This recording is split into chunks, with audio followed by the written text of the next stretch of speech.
Welcome back to week 2 of our Sweetie Pie sew-along. And we are going to be working on this center applique piece. So I'm really excited to work on this. We've done our pie, and now we're going to put a cherry on top, right? That's right. So show us how it's done. We've done this before, but we're going to review. For those of you who haven't done my other sew-alongs, we're going to review how to do my easy method of applique. So first we need the sewing interfacing and the piece of fabric that matches, and that's in your cutting guide.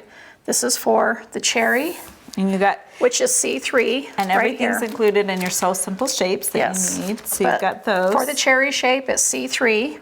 So you have your fabric cut, and again, in the pattern is your cutting guide so that you know what size squares or rectangles to cut these. So this is C3. You're going to just lay it onto the interfacing, and it needs to be sew in. You're not going to mark your fabric, you're just going to mark on your interfacing. Then you're going to put it right sides up so that you have your marked line up. This is your sewing line. Then you're going to take it to the machine and sew it. You can stick a pin in it if you want. I find that when they're that small, you really don't need to pin it. But because it's a circle, you're going to take like 3 stitches and then lift up your presser foot and pivot a little bit. And my machine, I'm just getting And just use a regular size stitch.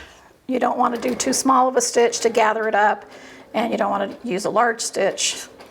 Just use normal. Especially in a circle, it's the easiest to and just go as slow as you need to. And like I say, kind of pivot it. If you go every few inches. Sometimes I need to pick up my presser foot a little bit and just guide it. There we go. Pull it out from the machine so you can see where that overstitching is. And I'll just trim around. Yes. Then you're just going to trim around the outside about 1/4 of an inch.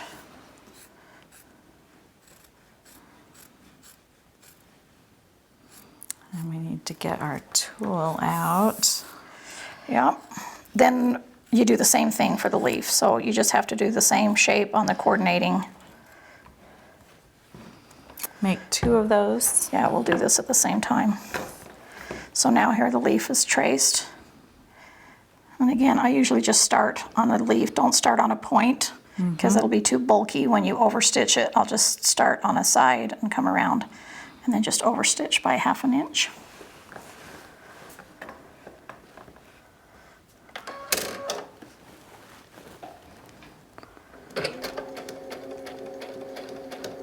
Thread.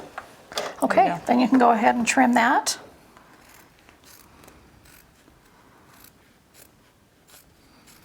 And I love the circles this makes. Just This is why I like this method of applique by using the sewing interfacing, because your edges are already turned and then it's just a matter of stitching it down, whether it's by machine or by hand. So what I do next is I will take the seam ripper or my scissors, but I don't want to cut the fabric, so I'll either pinch it up and take a little snip in it in the scissors, or sometimes I can just put a seam ripper in there just sideways a little bit, and I can tell when it's just cutting the fabric.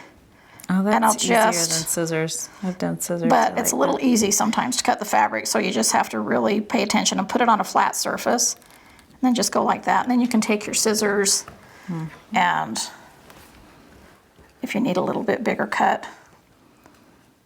So see how that's like an X, like that, instead of just one straight cut. But you just have to be careful not to cut into the fabric. That's why I like to use smaller scissors for this, so that you have more control.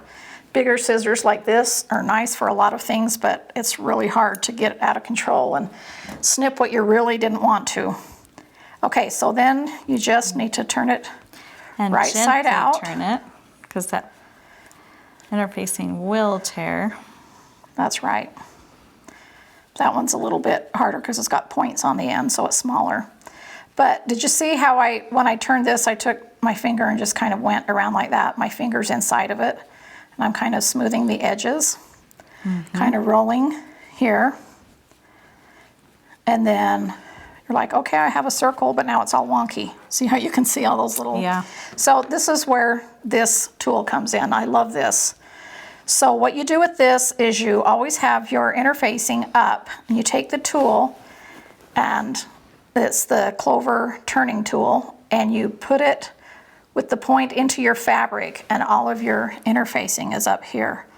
And so you just kind of work around and kind of gently push that out. You don't want to push your stitches out or poke a hole in your fabric, but you're just smoothing it. And when you can see little spots that are kind of, they have flat spots or pointy spots, this is 100% cotton we're working with, this fabric, and so it has a little bit of a give, so you can actually just push that out. But see, I'm not pushing like that. I'm pushing and moving back and forth at the same time. And that kind of stretches it out. And you can unfold those little folds out. Again, another thing not to that's rush. a nice circle. And then what you're going to do after you've done this is just press it down. That's what I've done here. That's what it looks like. And I don't press it with a steam iron because I don't want to shrink it. And I don't iron it. I just press it real quick just to kind of, I don't want it super duper flat. Yeah. You know, I want it to look, I like that nice applique look, right? So I just set it there. And then with the leaf, I do the same thing, but I want a point, right? So first I play with those points and just stick those out. And then again, I just get your edges. Gently do that little curve there that the leaves want. And then I press that. And then, you know, I put it on there, get it ready to pin baste it or glue baste it.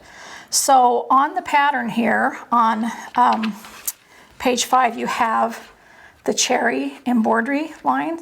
So what you need to do is trace your embroidery lines onto your background square. I just pressed a center seam down. I don't know if you can see that seam that goes down, so that stem is on the center. And I start tracing about 1.5 inches down from the top. And then it's just super easy to line it up and know where they go. Pattern yeah, download. Because you just put the cherries simply right where your trace line stops. One's a little bit lower than the other one.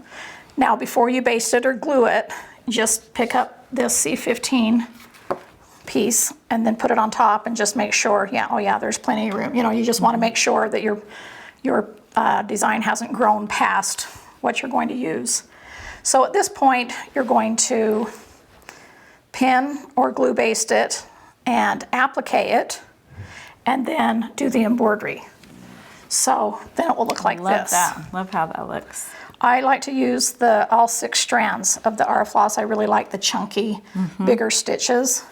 Look, I think it goes well for this quilt. So then what we need to do is turn this into a circle. So we're going to do it the exact same way that we did the pieces, but we're just using a larger circle, and instead of just a piece of fabric, for the other half, we're doing the applique piece. So we just need to put that on there.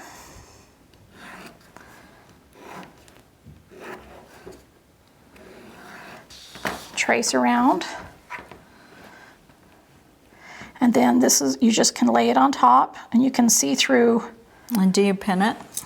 I do, but first I line it up. I'm looking at this, and I'm looking at this, and it's, it doesn't have to be exact, but you just want to make it look like it's, pretty much centered there.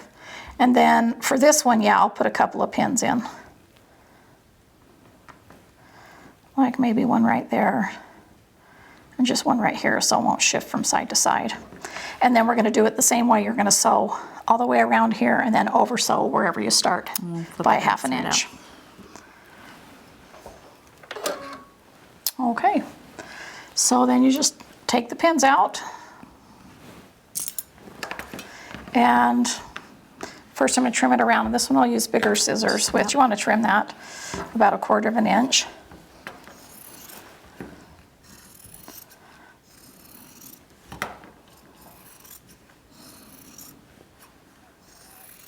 This is one of my favorite parts. Just cutting around it.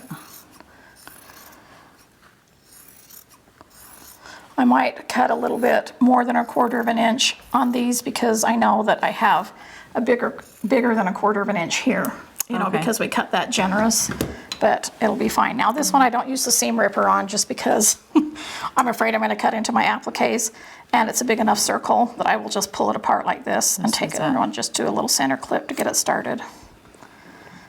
And then I can, it really doesn't need to be that big of an X, just enough that you can pull it through to the other side. And I do the exact same thing as I did with the little pieces.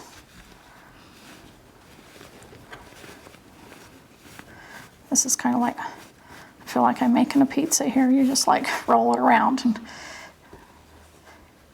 But before I use the tool a lot, I will just roll it, especially on these Get your seams big out. circles. Yeah, I just kind of roll it and finger press it.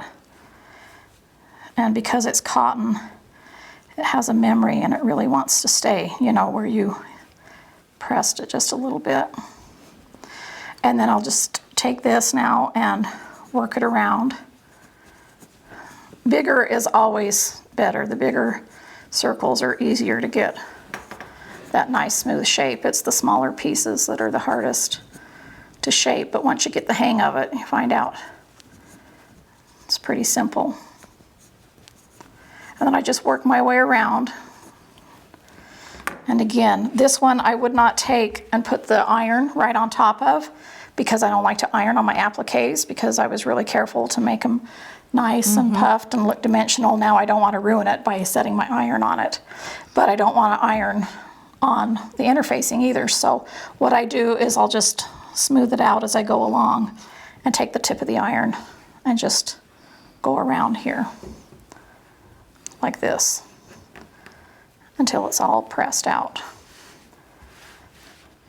Then if you feel like you need to press the whole thing flat, you still don't want to do it from the applique side. You can do it from this side, but put just a piece of fabric over it and just press it. And then you're ready to put it. Put it in the center of your pie. Yeah, and cherry you on still top. should show this center line where you pressed. And so you're going to line that up with that. And if you're worried about it going this way to that way, you can always use your large circle, you know, to kind of help with that. Put that on top and then see where you need to pull it back and forth. Or you can just take a small ruler and measure, you know, from one side to the other. This is like 3 1/8.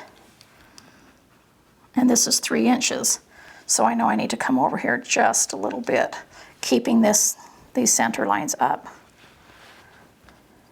By the time I press this, it'll be a little bit bigger. Let's flip that around. Yeah, so that's just in between. And then I just do the same thing with that as I did with this. I will go ahead and pin it and then use the glue on it. And then I'll applique, you know, this piece down. I will have already appliqued this. Then it's time to applique.